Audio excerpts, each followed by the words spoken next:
नमस्कार, मैं नियाज खान और आप देख रहे हैं एनएमएफ न्यूज। देश की 140 करोड़ जनता के साथ साथ दुनिया की निगाहें भी चंद्रयान 3 पर टिकी हैं, क्योंकि 21 अगस्त को रूस के लूना 25 को चांद पर उतरना था, लेकिन वो क्रैश हो गया।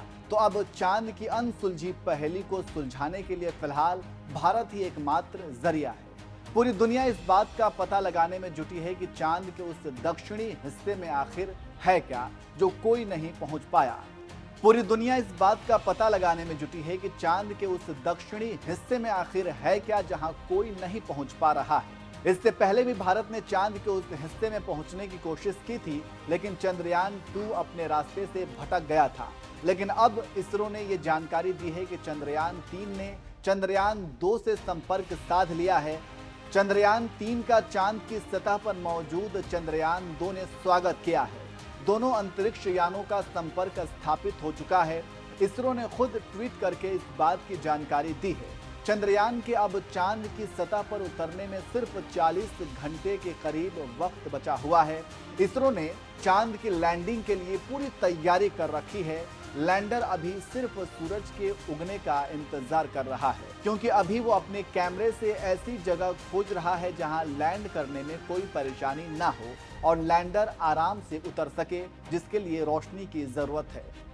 इसरो ने ट्वीट कर बताया है कि चंद्रयान 2 के ऑर्बिटर ने चंद्रयान 3 के लैंडर मॉड्यूल का स्वागत किया है। इसरो ने बताया कि दोनों के बीच 2 वे कम्युनिकेशन स्थापित हो चुका है। अब बेंगलुरु स्थित मिशन ऑपरेशंस कॉम्प्लेक्स यानी MOX के पास अब लैंडर मॉड्यूल यानी विक्रम से बात करने के कई रास्ते खुल गए हैं। इस संपर्क के बाद पता लगाया जा सकेगा कि चंद्रयान 2 के साथ क्या हुआ था, क्यों और कैसे वो अपना रास्ता भटक गया था।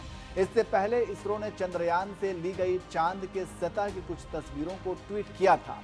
इसरो ने बताया कि लैंडर विक्रम में लगा कैमरा चांद पर किसी सुरक्षित जगह की तलाश कर रहा है, ताकि वहां सतर्कता के साथ उतरा जा सके। चंद्रयान 3 चांद के दक्षिण ध्रुव पर उतरेगा। अभी वो चांद के 25 किलोमीटर ऊपर चक्कर काट रहा है और सूर्योदय होने का इंतजार कर रहा है। 23 अगस्त को शाम 6:04 का समय वो समय है जो दुनिया को भारत की ताकत दिखाएगा और बताएगा कि हिंदुस्तान की ताकत से रूबरू कराएगा। लैंडर विक्रम के उतरने का काउंटडाउन शुरू हो चुका है और इसके लिए इसरो ने अपनी तैयारी भी पूरी कर ली है। जो गलती चंद्रयान 2 के साथ हुई थी, उन सभी कमियों पर बारीकी से काम किया गया है। इसलिए इसरो के वैज्ञानिकों का कहना है कि ये जश्न मनाने का वक्त है। इसरो ने ये बात 2 दिन पहले ही कर दी है, क्योंकि उससे अपने मिशन पर भरोसा है। आप चंद्रयान 3 की लैंडिंग पर क्या राय रखते हैं, हमें कमेंट करके जरूर बताएं। तो जैसा कि मैं बता रहा था कि प्रोपल्शन मॉड्यूल तो चंद्र की कक्षा में घूमता रहेगा और साथ में उसके साथ जो लैंडर मॉड्यूल है, जिसको कि हम सॉफ्ट लैंडिंग कराने की कोशिश कर रहे हैं, तो वह 17 अगस्त को लगभग 157 बाई 167 किलोमीटर की कक्षा में था। वो अभी 113 बाई 113 की ऑर्बिट में घूम रहा है और उसको 100 बाई 30 किलोमीटर की ऑर्बिट में जाने के बाद 23 अगस्त को 30 किलोमीटर की ऊंचाई से वह नीचे की ओर प्रयाण करेगा। सर, लैंडिंग में कितनी मुश्किल हो सकती है और यदि 23 तारीख को कोई टेक्निकल प्रॉब्लम आती है तो क्या होगा सर?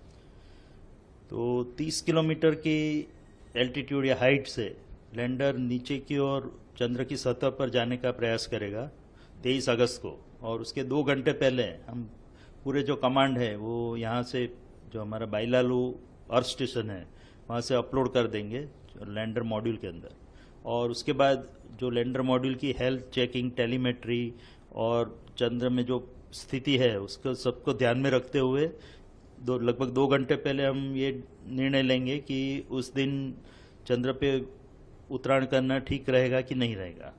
तो अगर मेरे ख्याल से कोई और मुश्किल तो आने वाली है नहीं और हम पूर्णतया 23 अगस्त को ही चंद्र पे उतरने का प्रयास करेंगे।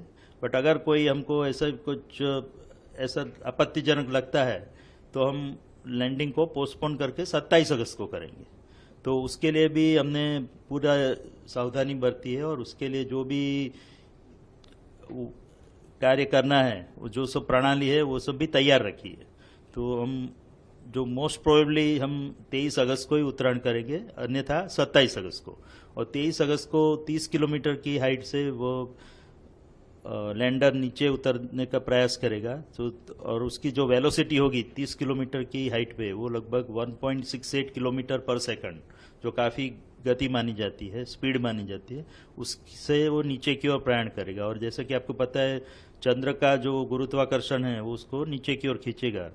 तो उसके बाद वो, इसलिए हमको जो थ्रस्टर इंजन है उसको रेट्रोफायर करना पड़ेगा, जिससे कि उसकी स्पीड कम होती जाए और धीरे धीरे जब चंद्र की सतह पर पहुंचेगा तब लगभग 0 स्पीड हो जाएगी उसकी। तो उसके लिए हमको इंजन थ्रस्टर फायर करेंगे। तो ऐसे 4 थ्रस्टर इंजन हमने लगाए हुए हैं लैंडर मॉड्यूल में। तो पहले 30 किलोमीटर से वो 7.5 किलोमीटर पे आएगा, वहाँ से 6.8 किलोमीटर पे आएगा।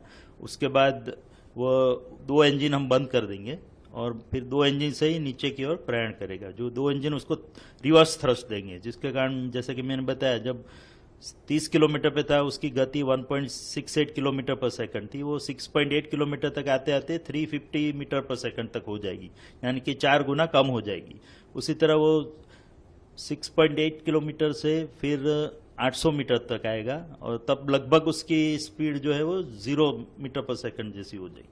और उसके बाद सीधे 150 मीटर तक नीचे प्रयाण करेगा, जिसको वर्टिकल डिसेंट बोलते हैं।